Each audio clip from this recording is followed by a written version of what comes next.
ఏపీలో గత వైసీపీ ప్రభుత్వంలో టీచర్లు తీవ్ర ఇబ్బందులు ఎదుర్కొన్నారు. ఫేషియల్ రికగ్నైజేషన్ సిస్టమ్ ఆధారంగా హాజరు నమోదుతో పాటు ఇందులో విఫలమైతే చర్యలు తీసుకునే పరిస్థితి ఉండేది. అయితే కూటమి సర్కారు అధికారంలోకి రాగానే టీచర్లకు వీటి నుంచి విముక్తి కల్పిస్తామని ఎన్నికల సమయంలో నేతలు హామీలిచ్చారు. కానీ తాజాగా టీచర్లకు ఇదే అంశంపై కూటమి సర్కార్ షోకాజ్ నోటీసులు జారీ చేస్తున్నట్లు వైసీపీ తాజాగా సోషల్ మీడియాలో ఓ పోస్ట్ పెట్టింది.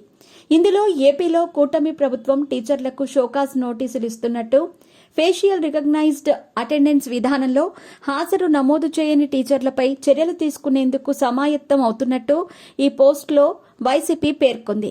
ఫేషియల్ రికగ్నైజ్డ్ అటెండెన్స్ విధానాన్ని నిర్ద్వంద్వంగా కఠినంగా అమలు చేయాలని విద్యాశాఖ అధికారులకు ఆదేశాలిచ్చినట్లు కూడా తెలిపింది. దీంతో కూటమి ప్రభుత్వంపై ఉపాధ్యాయులు మండిపడుతున్నట్టు ఈ పోస్టులో తెలిపింది. దీనిపై ఇవాళ స్పందించిన కూటమి ప్రభుత్వం ఎక్స్లో ఫ్యాక్ట్ చెక్ ద్వారా క్లారిటీ ఇచ్చింది. వైసీపీ పెట్టిన పోస్ట్ను ట్యాగ్ చేస్తూ దీనికి సంబంధించి ఎటువంటి ఉత్తర్వులు ఇవ్వలేదని తెలిపింది. ఇది అవాస్తవమని క్లారిటీ ఇచ్చేసింది.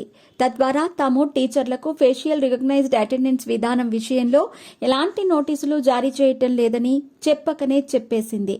దీంతో ఇదంతా వైసీపీ ఫేక్ ప్రచారమే అని తేలిపోయింది.